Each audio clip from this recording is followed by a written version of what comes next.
c'est dans 10 jours. Dans 10 jours, on est en juillet. Et en juillet, que se passe-t-il? 13 sets Star Wars vont disparaître des magasins. Et je vais faire le classement pour, selon moi, lesquels valent le plus le coup d'acheter maintenant ou lesquels il ne vaut mieux pas s'attarder dessus. Donc, en 13e position, nous avons l'Acclamator. Il coûte actuellement 50 euros en Lego Store. Je vais dire tout le temps les prix en Lego Store, mais bien sûr, vous pouvez les trouver moins chers. Et certains sont déjà en rupture de stock sur le site Lego, mais vous pouvez quand même les trouver dans d'autres magasins, par exemple Smith Toys, Leclerc, enfin, je sais pas, il y en a beaucoup. Donc, 13e position, l'Acclamator, qui est actuellement vendu à 50 euros pour 450 pièces. Ce set ne contient aucune figurine, c'est un mid-scale. Pour moi, c'est clairement pas un des meilleurs, c'est même un des pires midi-scale qui soit sorti. Donc vous pouvez l'acheter si vous le voulez, mais personnellement, je ne le recommanderais pas et je ne l'achèterai pas. Ensuite, en 12e position, nous avons le Home One Star Cruiser midi-scale, encore une fois, qui lui coûte 80 euros pour 559 pièces et aucune figurine. Je trouve personnellement qu'il est vraiment bien réalisé. Il y a beaucoup de détails, mais il coûte quand même cher pour si peu de pièces.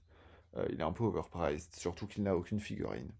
En 11e position, nous avons le casque du Capitaine Rex que j'ai dans ma collection. Je trouve qu'il est un des meilleurs casques.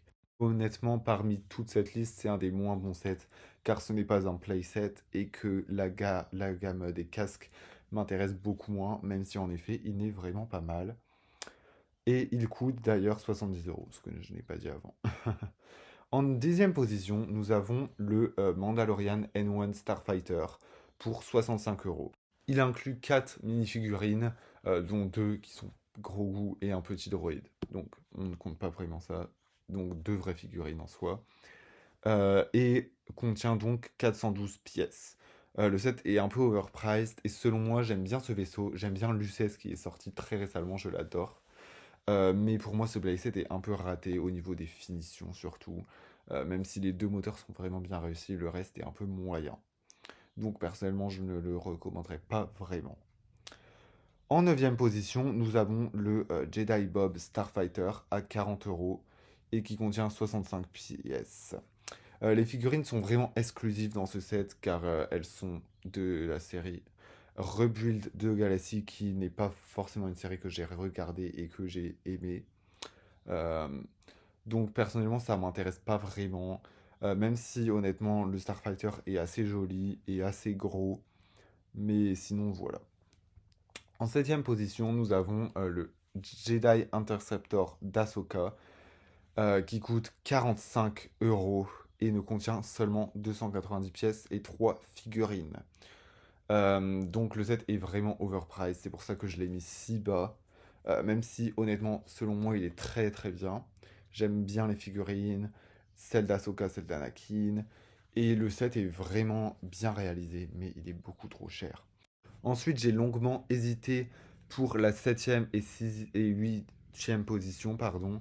Donc en 8e, j'ai mis Ahsoka. Et en 7e position, je vais mettre le TIE Bomber à 65 euros, qui contient 625 pièces et 3 mini-figurines. C'est un très bon rapport pièce-prix, ce qui est vraiment bien. Et les figurines sont assez bien, à part le robot Gong. Ensuite, en 6e position, nous retrouvons le Microfighter, le Y-Wing Microfighter du Capitaine Rex, qui coûte 13 euros et contient 99 pièces et une figurine évidemment. La figurine du Capitaine Rex, qui pour le coup est vraiment vraiment très intéressante à acheter, même si elle n'est plus rare maintenant à cause de ce Microfighter. Personnellement, j'aurais bien voulu l'acheter, mais j'avais des priorités d'achat que vous allez voir plus tard. Surtout que je le trouvais dans aucun magasin près de chez moi. Mais vraiment, il vaut vraiment le coup de l'acheter pour la mini-figurine.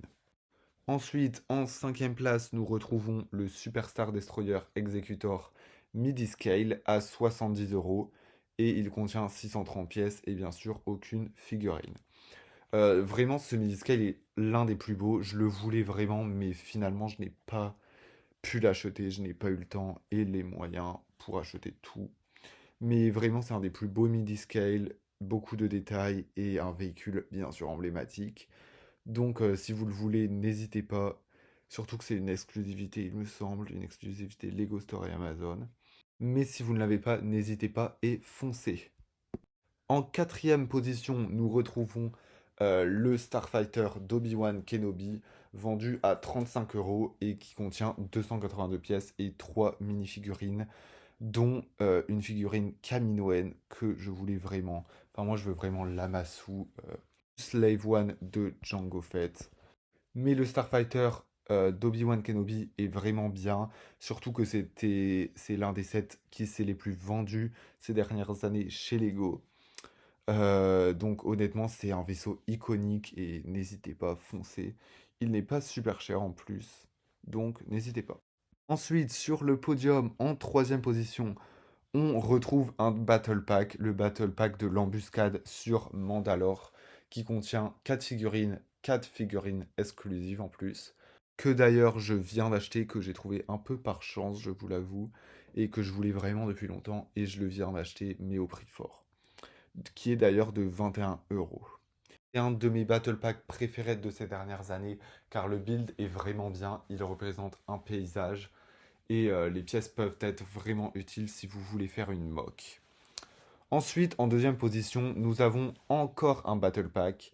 Celui-ci, c'est le Battle Pack de la 501e Légion de Clone Trooper, qui est vendu d'ailleurs à 20 euros pour 119 pièces et 4 figurines de la 501e, que j'aime vraiment bien, que je voulais avoir mais que je n'ai pas trouvé. Parce que maintenant, je me suis vraiment attaché aux figurines de la 501e grâce à l'arc de Ponkrell sur Clone Wars que j'ai regardé récemment. Mais vraiment, ce Battle Pack, le build n'est pas mal, mais surtout pour les figurines, je le conseille vraiment de l'acheter, si vous le trouvez bien sûr. Et enfin, à la première position, nous retrouvons, je pense que vous vous en doutez, la TTE, un des meilleurs playsets de ces dernières années. En effet, il coûte 40 euros et contient 1082 pièces et 8 figurines. Je l'ai d'ailleurs acheté à 90 euros il y a de là 2 mois et je vais vous faire la review dans 2 mois. Mais il faut absolument que vous l'achetiez celui-là car c'est l'un des meilleurs playsets. Il est assez grand, il contient de nombreuses figurines républicaines et séparatistes, dont des clones et des droïdes, et une araignée droïde en plus de la TTE, ce qui fait un petit élément en plus, mais bon, voilà. Donc je vous conseille vraiment ce set avant qu'il soit retiré des magasins, même si c'est pour un budget un peu plus élevé que les Battle Packs cités précédents, il vaut vraiment le coup. D'ailleurs, vraiment hâte de le construire. Donc, ce sera tout pour ce classement, sachant que tous les Lego sur cette liste ne sont vraiment pas mal, je trouve, tous se retirer. Pour ceux, la vidéo top 13 des 7 Lego à absolument acheter avant qu'ils soient retirés en juillet est finie. Et n'hésitez pas à vous abonner et à liker.